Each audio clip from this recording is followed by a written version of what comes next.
ओम श्री गुरवे नमः।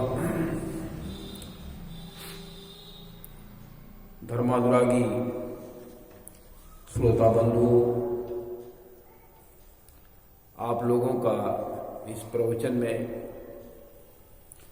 हार्दिक स्वागत एवं अभिनंदन है।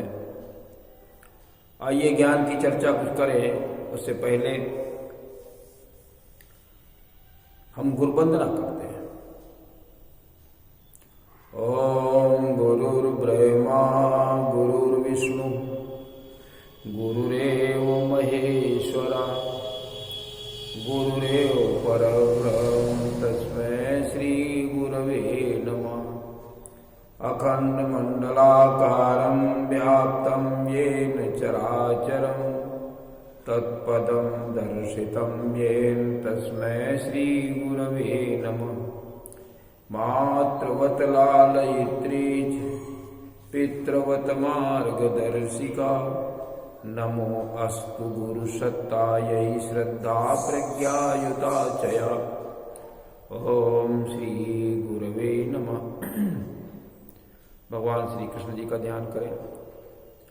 ओम वसुदेवसुतं देवं कंसचाणूरमर्दनं देवकी परमानंदं कृष्णं वंदे जगद्गुरुम्।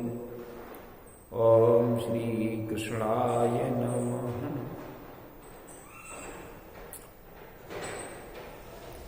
सद्बुद्धि की देवी गायत्री से हम प्रार्थना करें कि हमारी बुद्धि को सन्मार्ग की ओर प्रेरित करें। वास्तव में ये हम प्रार्थना उस परमात्मा से करते हैं जो सृष्टि का निर्माता है और प्रकाश रूप में है। उससे ही प्रार्थना करने से हमें कुछ प्राप्त होता है। जब हम ऐश्वर्य धन के लिए प्रार्थना करते हैं तो उसी सृष्टिकर्ता को हम विष्णु जी कह लेते हैं, विष्णु जी कहते हैं। जब हम कष्टों को दूर करने के लिए प्रार्थना करते हैं तो उन्हीं को हम शिव जी कहते हैं। और जब पालन करने की बात आती है, सृष्टिकर्ता की बात आती है, तो उन्हीं को हम ब्रह्मा का स्वरूप बता देते हैं। तो एक ही परमात्मा को हम भिन्न भिन्न रूपों में कहते रहते हैं। सद्बुद्धि के लिए भी हम उसी प्रकाश रूप परमात्मा से प्रार्थना करते हैं कि हमारी बुद्धि को सन्मार्ग की ओर प्रेरित करें। ओम भूर्भुवः स्वः तत्सवितुर्वरेण्यं भर्गो देवस्य धीमहि धियो यो नः प्रचोदयात्। बोली वेद माता गायत्री की जय हो। स्वस्थ रहें, इसके लिए उसी परमात्मा से हम प्रार्थना करते हैं कि हम सभी लोग स्वस्थ रहें। ओम त्र्यंबकं यजामहे सुगंधिं पुष्टिवर्धनम् उर्वारुकमिव बन्धनान् मृत्योर्मुक्षीयमामृतात्। बोलिए त्र्यंबकं भगवान की जय हो। देखिए, पिछले स्मरण में हमने बताया था कि देवता लोग भगवान के ऊपर फूलों की वर्षा करने लगे और अपने दुख को भी बताया कि हम सब लोग कष्ट में हैं। राक्षसों ने नाना प्रकार के उपद्रव मचा रखे हैं, धार्मिक प्रक्रिया को चलने नहीं देते हैं, वेद पुराणों का बखान नहीं होता है और सृष्टि का संतुलन धीरे धीरे बिगड़ रहा है। ये दुखड़ा सुनाया तो भगवान राम ने सबको प्रणाम किया और कहा, आप निश्चिंत रहें, हम आपके इस कष्ट को दूर करेंगे। ऐसा जब कह दिया तो देवता लोग निडर हो गए और अपने अपने घरों को चल दिए। तुलसीदास जी ने लिखा, प्रभु प्रणाम कर दीन भरोसो, भरोसा दे दिया प्रणाम करके, चले मुदित मन डर न खरोसो, जरा सा भी उनके मन में डर नहीं है और अपने अपने घरों को प्रस्थान कर दिया। सभी लोग अपने अपने घरों को प्रस्थान किए, अयोध्यावासी भी सब लोग अपने अपने घरों को चल दिए। लेकिन बड़ा कष्ट है विश्वामित्र जी को, वशिष्ठ जी को, श्रेष्ठ ब्राह्मणों को, भरत को, राजा जनक को बड़े ही कष्ट के साथ में जा रहे हैं। कोई भगवान राम जी को कोई छोड़ना नहीं चाहता, लेकिन अब राम जी की आज्ञा थी कि आप सब लोग घर जाएं, वहां पर अच्छे तरीके से समाज को चलाएं, सभी की सेवा करें। तो जा रहे हैं सभी लोग, लेकिन हृदय में कष्ट बहुत है और भगवान राम के गुणों को मन में बार बार दोहराते हुए जा रहे हैं। भगवान राम के गुणों को मन में सुगड़ते हुए जा रहे हैं कि भगवान राम ने कितना प्रेम दिया, हमारे लोगों के लिए कितना कष्ट उठाया, सभी लोगों को चाहे छोटा हो चाहे बड़ा हो सबको सम्मान दिया। ये सब सोचते हुए चले जा रहे हैं और चुपचाप चले जा रहे हैं, कोई किसी से बात नहीं करता है, क्योंकि आंतरिक वेदना है, मन में वेदना है। तुलसीदास जी लिखते हैं, मुनि महिषुर गुरु भरत भुआलु, भुआलु जनक जी, और राम बिराह सब साजु बिहार। पूरा राम के विरह में पूरा समाज विरह की स्थिति में है, बेहाल है,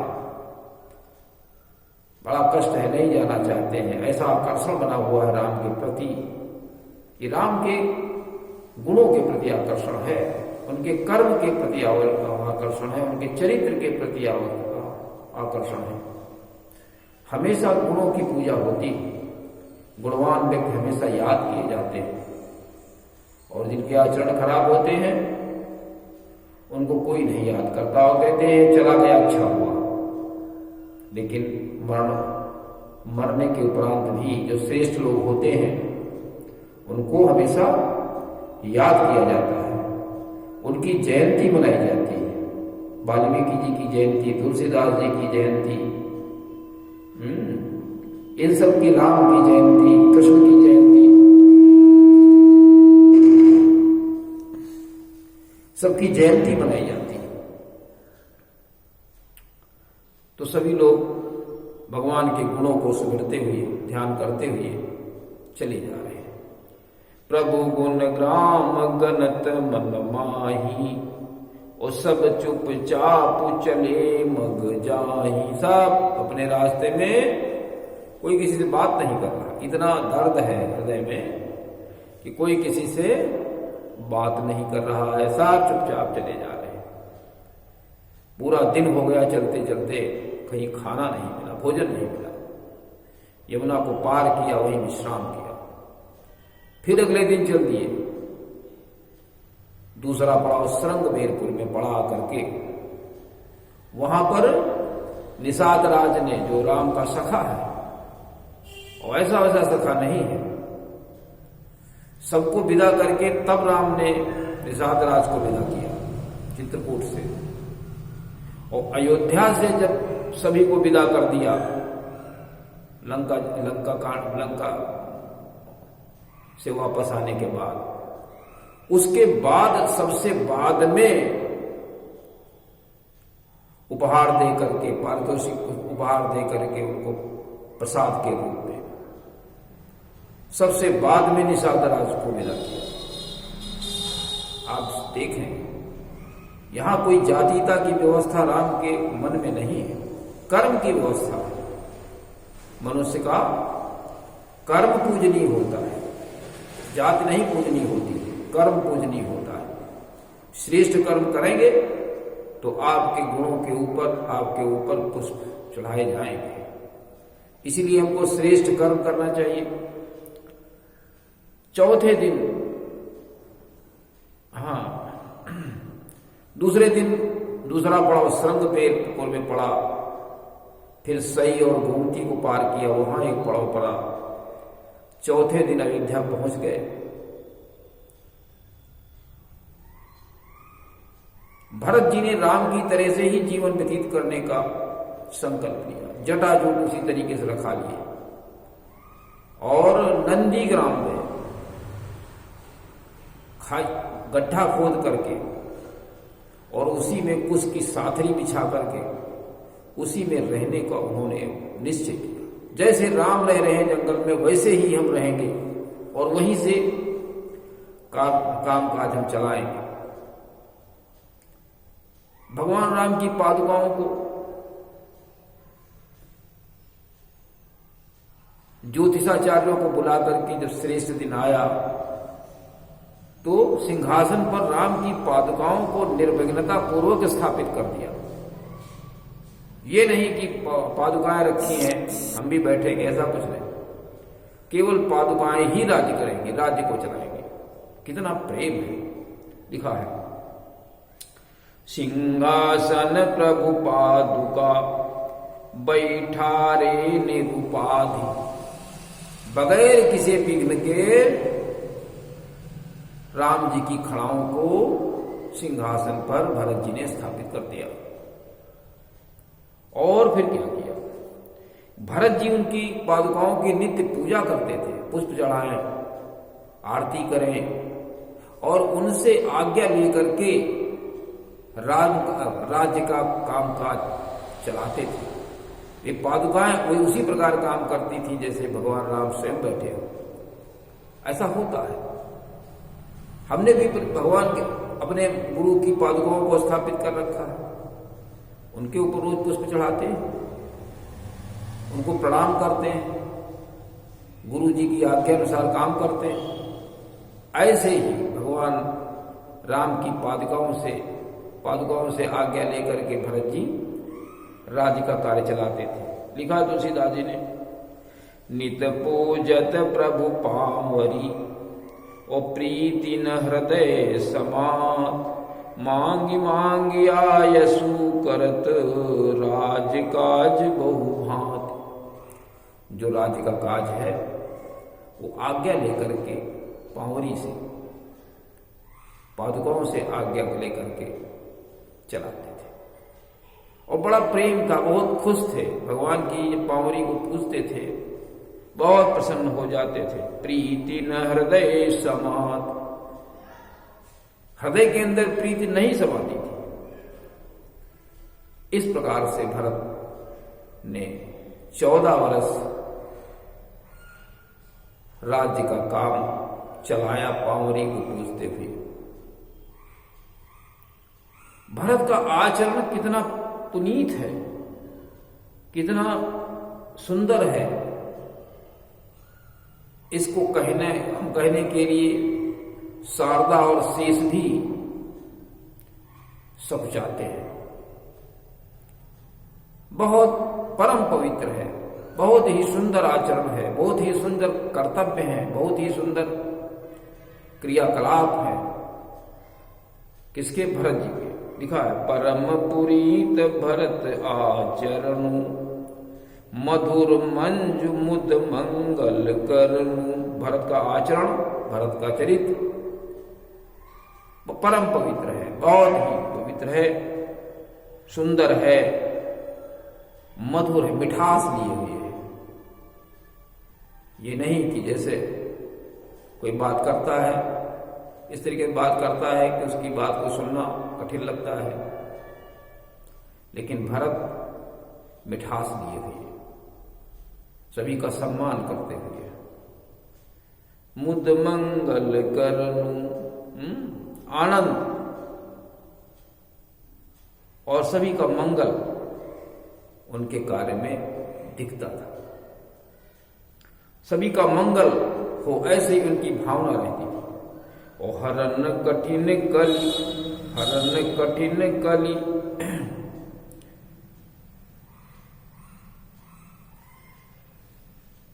हरन कठिन कली कलुष कलेषु, हरन कठिन कली कलश कलेषु, हरन कठिन कली कलुष कलेषु, महामोह निशि दलन दिनेषु। भरत का आचरण इतना अच्छा है, इतना अच्छा है कि कलिकाल के जो पाप और क्लेश है,